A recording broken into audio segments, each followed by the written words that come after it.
Mi madre me pidió que ayudara a un viejo socio suyo. No me caía bien. Era un chulo engreído, un chulo que poco a poco iba a robarme la razón, y todo sin que mi madre se diera cuenta. Todo en él me parecía una pose. Su sonrisa impecable, su cortesía excesiva, su forma de hablarme como si me conociera desde niña, como si tuviera derecho a ocupar el espacio que antes fue de mi padre.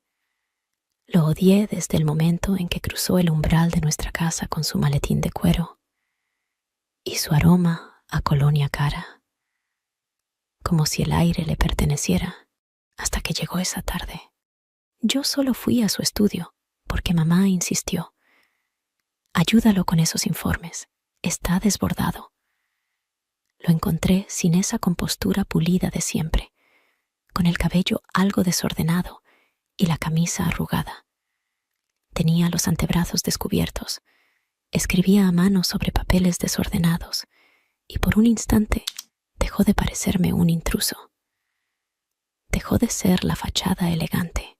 Vi algo más, algo que no supe identificar de inmediato, algo que hizo que mi desprecio se volviera otra cosa. Cuando se acercó, no lo hizo como un viejo amigo de la familia.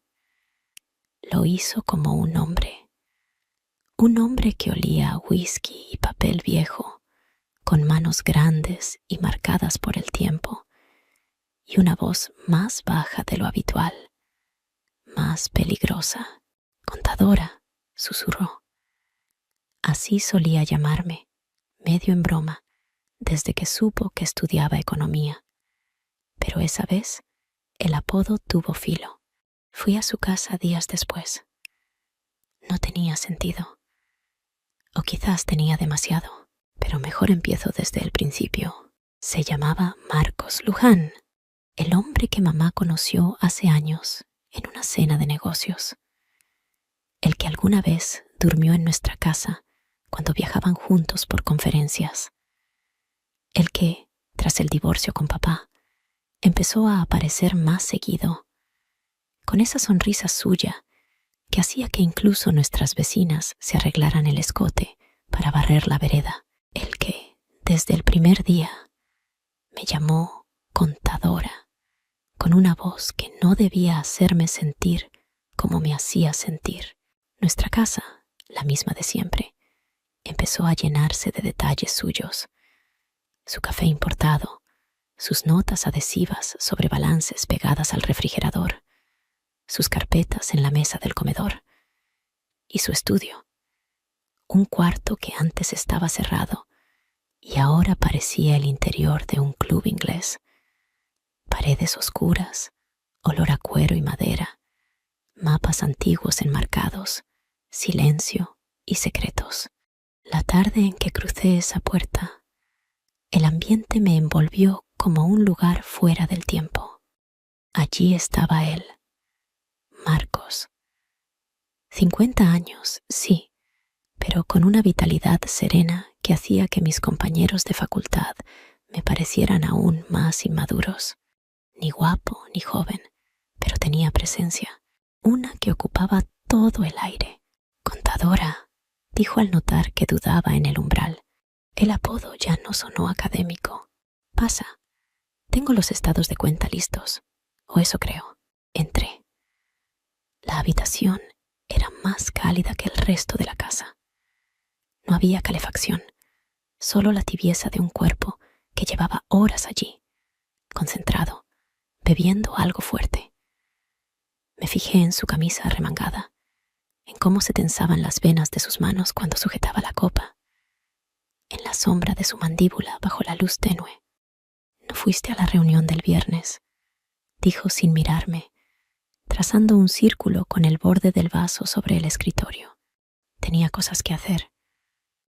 Mentira. La palabra quedó suspendida entre nosotros, cargada de algo más que un reproche. Se levantó con lentitud, como si midiera cada movimiento.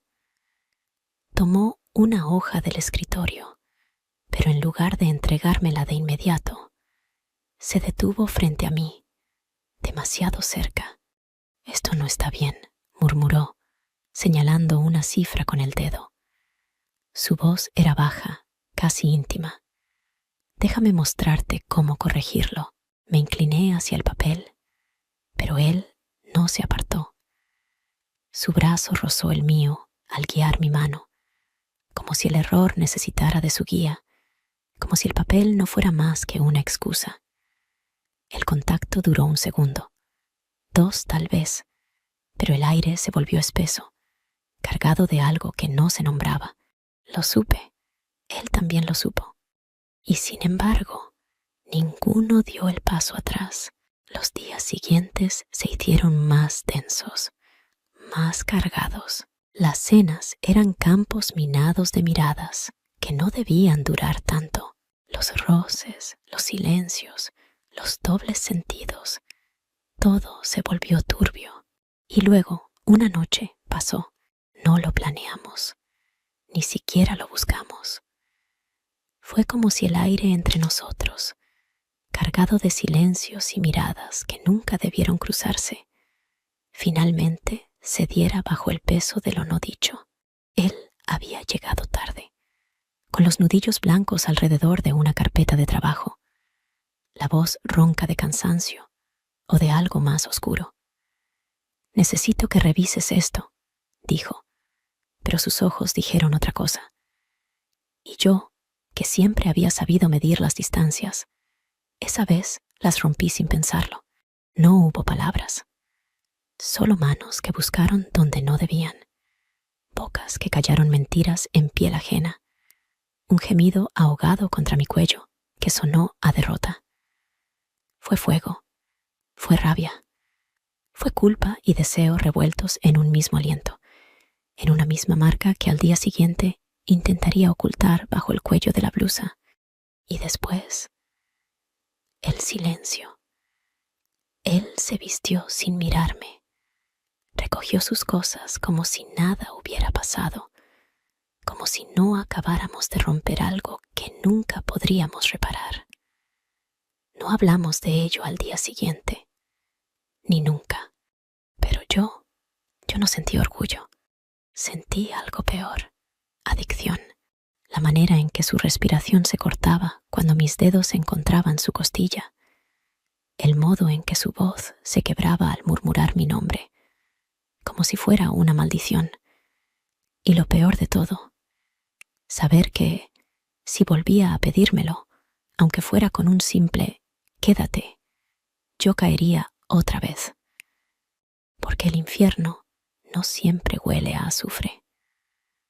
A veces huele a su colonia barata mezclada con sudor, a café frío y hojas de Excel desperdigadas sobre la cama. Y a mí ya no me importaba quemarme. Las semanas se volvieron rutina de engaños. Mi madre, ajena, nos hablaba de negocios, de viajes, de nosotros como una familia funcional. Nos miraba y no veía nada. O no quería ver. Pero él y yo nos buscábamos como quien necesita quemarse para recordar que está vivo. Y ahora, escribiendo esto en mi diario, no puedo evitar preguntarme en qué momento todo se torció. Si fue cuando crucé el umbral del estudio, o cuando dejé de pensar en Marcos como el socio de mamá, y empecé a verlo como el hombre que me hizo temblar. Lo nuestro no puede durar, no debe durar. Pero cada vez que me dice contadora con esa media sonrisa, sé que lo haré todo de nuevo, aunque el precio sea la ceniza que va quedando detrás, porque hay fuegos que no se apagan, no son llamas limpias, de esas que iluminan o calientan. Son incendios lentos que roen por dentro, que dejan cenizas en la garganta y un regusto amargo en la piel. Pero aún así, arden, y tú los alimentas, casi sin querer, con cada recuerdo, con cada vez que cierras los ojos y revives aquello que juraste olvidar. Solo consumen, pedazo a pedazo. Primero la dignidad, luego las promesas hechas a solas frente al espejo. Te devoran los escrúpulos, los límites que creías inquebrantables, hasta que ya no reconoces tu propio reflejo. Y lo sabes. Sabes que cada vez que cedes, que cada vez que te acercas, te vuelves un poco más suya y un poco menos tuya. Pero ya es tarde. Y lo peor es que, a veces, una parte de ti quiere arder, quiere ese instante en el que el mundo se reduce a sus manos, a su aliento entrecortado, a la mentira momentánea de que esto no está mal. Es un deseo cobarde, que te avergüenza incluso mientras lo anhelas. Pero ahí está, latiendo bajo la piel como un segundo corazón, recordándote que no has tocado fondo, que podrías caer aún más y que, en el fondo, tienes miedo de dejar de caer.